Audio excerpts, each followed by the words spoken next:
أعزائي أهلا بيكم مع كايرو دار، وهناخد استخدامات فروض نظرية الحركة للغازات. أول استخدام تعيين كثافة الغاز. الكثافة كتلة على حجم. كثافة أي غاز عدد الجزيئات في كتلة الجزيء الواحد على حجم الغاز. يعني رو الكثافة ان سمول أو ان كابيتال ان سمول على فول، يبقى ان عدد الجزيئات ان سمول كتلة الجزيء الواحد على الحجم الذي يشغله الغاز. يبقى كده انا بحسب كثافة الغاز بمعلومية كتلة الجزيء الواحد وعدد الجزيئات. لكن ممكن كثافة الغاز يبقى لها مفهوم تاني. كثافة الغاز في حالة مول من الغاز هي عدد افوجادرو في كتلة الجزيء على 22.4 في 10 السالب 3. ده عشان احسب كثافه الغاز بس في الاس تي بي. كثافه الغاز في الاس تي بي ده حاله مهمه عندنا، بتساوي عدد افوجادرو في كتله الجزيء الواحد على 22.4 في 10 اس سالب 3 متر مكعب، تطلع في الاخر كيلو جرام على المتر مكعب. ولكن هي حالات كثافه الغاز. امتى كثافه الغاز تزيد؟ كثافه الغاز بتزيد لو احنا زودنا الضغط في قانون بويل. عشان زيادة الضغط بتقلل الحجم، ولما الحجم يقل الكثافة تزيد. وأيضا تزداد كثافة الغاز لو قللنا درجة الحرارة. الكلام ده في شارل. انخفاض درجة الحرارة في شارل يخفض حجم الغاز، ولما حجم الغاز يقل كثافته تزيد. إذا هي بتزيد بزيادة الضغط عند ثبوت درجة الحرارة، وتزيد بنقصان درجة الحرارة عند ثبوت الضغط زي شارل وبويل. طب هي امتى تظل ثابته؟ تظل ثابته عند ثبوت حجم الغاز، مش كده؟ وعدم دخول او خروج، يعني ثبوت الحجم والكتله، عدم دخول او خروج كميه من الغاز زي ما حصل في تجربه جولي. طب وامتى تقل؟ لو نقصنا الضغط في قانون بويل، اما الضغط يقل الحجم هيزيد فالكثافه تقل. وامتى؟ لما نسخن الغاز في شارل، لما سخنا الغاز حجمه زاد كثافته قلت. وده سؤال مهم، ما هي التغيرات التي تطرأ على كثافة الغاز في قوانين الغازات؟ لكن تاني استنتاج مهم عندنا بقى قوي، اللي هو بقى من تعيين ضغط الغاز. الله يرضى عليكم تفهموا حاجة مهمة قوي. حركة جزيئات الغاز ده حركة عشوائية.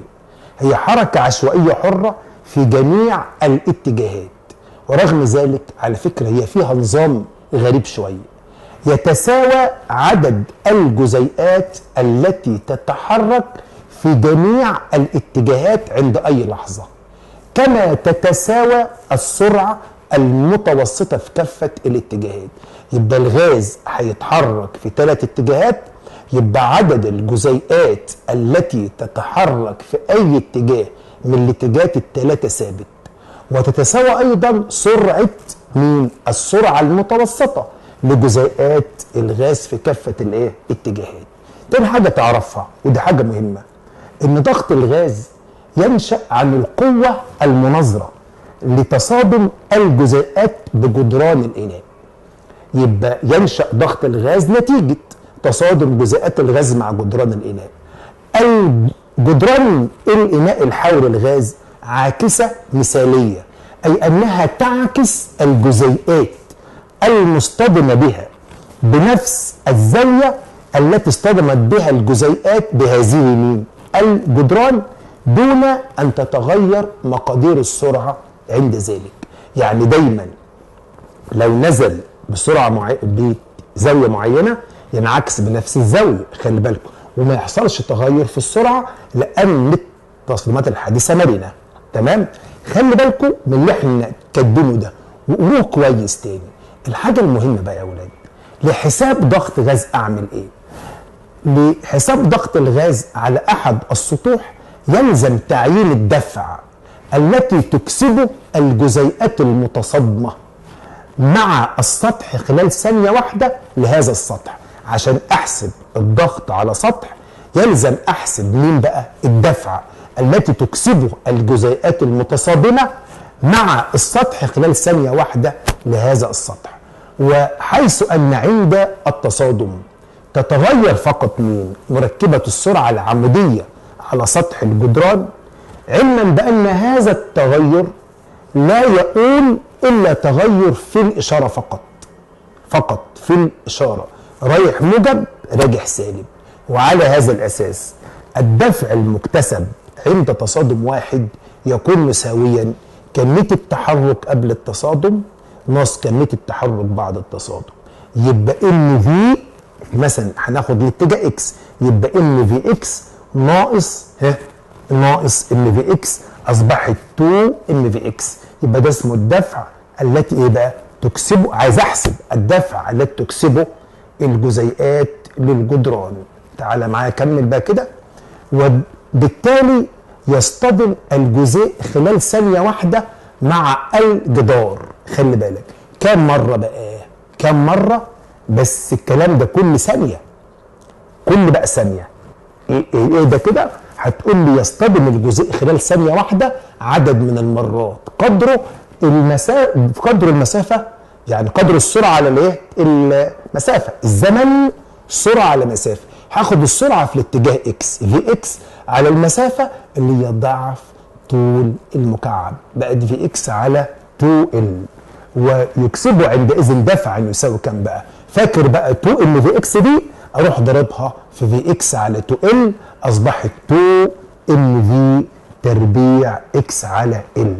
المقدار ده بيساوي القوة لجزيء واحد بس في الاتجاه اكس. مهم جدا. يبقى هتقول لي يصطدم الجزيء خلال ثانية واحدة مع الجدار في اكس على 2 ال مرة. عدد المرات خلال ثانية هيبقى في اكس على 2 ال، سرعة على مسافة. ويكسبه عندئذ دفعا يساوي من بقى؟ التغير في كمية التحرك من تصادم واحد في عدد التصادمات. بقت فهمتوها؟ التغير في تصادم واحد 2 في اكس، عدد تصادمات كل ثانية في اكس على 2 ال، بقت 2 ال في تربيع اكس، مش كده؟ على مين يا ولاد؟ على 2 ال. فينا مشاكل؟ هنضيع بقى 2 مع 2، بقت ال في تربيع اكس على ال. المقدار ال في تربيع اكس على ال ده يمثل القوة لجزيء واحد، ويتحرك الجزيء بحرية ليقطع المسافة بين جدارين متقابلين خلال زمن قدره كام؟ ال على في اكس. ولذلك فيعود الجزيء مرة أخرى إلى الجدار الأول في زمن 2، برافو عليك، 2 ال على في اكس. وبالتالي يصطدم الجزيء خلال ثانية واحدة مع الجدار في اكس على 2 ال، ويكسبه عندئذ دفع يساوي كام؟ اف هتساوي 2 ال في اكس في اكس على 2 ال، بقت 2 ال في تربيع اكس على ال، بقت ال في تربيع اكس على ال، واضرب في ال بقى عدد الجزيئات، بقت اف بتساوي ال في تربيع اكس على ال. يبقى احنا شرحنا تاني جبنا منين؟ يعني اصبح القوه دي اللي هي اف بتساوي بقى منين؟ 2 ال في اكس تربيع على ال، اضرب في ال اللي هي عدد مين؟ الجزيئات. يبقى القوه الكليه التي يؤثر بها الغاز، القوه الكليه التي يؤثر بها الغاز اصبحت ال في تربيع اكس على ال. طب من هو الضغط؟ الضغط قوه على مساحه، الضغط قوه على مساحه. القوه اللي هي ال في تربيع اكس على ال في 1 على ال تربيع، بقت ال في تربيع اكس على ال تكعيب، بقت ال في تربيع اكس على فوليوم، مش كده؟ ال دي تمثل مين؟ كثافه. خلي بالك السرعه في اتجاه اكس قد السرعه في اتجاه واي قد السرعه في اتجاه زد، لا يوجد فضل لاي اتجاه على الاخر. اصبح مربع السرعه في اتجاه اكس قد المربع في الاتجاه واي قد المربع في الاتجاه زد. مربع السرعه كلها هتساوي 3 امثال مربع السرعه في اي اتجاه. اذا مربع السرعه في اتجاه اكس تلت مربع السرعه الكليه. لو عوضنا هتبقى تلت ال في تربيع بس من غير اكس بقى على كام؟ على فوليوم. ال على الفوليوم يساوي كثافه، اصبح دي بيساوي تلت رو في تربيع، ومنها في تربيع 3 بي على رو، يعني في بتساوي جذر 3 بي على رو. كده احنا جبنا مفهوم للسرعه. خلي بالكوا في بيساوي جذر 3 بي على رو. ممكن يجي لي سؤال اثبت ان السرعه بتساوي جذر 3 بي على رو. في هذه العلاقه في لا تعتمد على بي ولا تعتمد على رو، بل تحسب بدلالتيهما، لان لما الضغط بيزيد الحجم بيقل، ولما الحجم يقل الكثافه تزيد. بس الكلام ده عند ثبوت درجه الحراره. اذا لما الضغط زاد الكثافه هتزيد بنفس النسبه، فيظل المقدار بي على رو مقدار ثابت، فتظل السرعه ثابته لا تتغير الا بتغير درجه الحراره. ده اسمه مفهوم للسرعه. في بتساوي جذر 3 بي على رو. علم في العلاقه في بتساوي جذر 3 بي على رو. خلي بالك في لا تعتمد على بي ولا تعتمد على رو. تقول له عشان لما الضغط بيزيد الحجم بيقل، ولما الحجم يقل الكثافه بتزيد. اذا الزياده في الضغط يقابلها نفس الزياده في الكثافه، يظل المقدار في بيساوي 3 بي على رو ثابت، تظل السرعه ثابته لا تتغير الا بتغير درجه الحراره.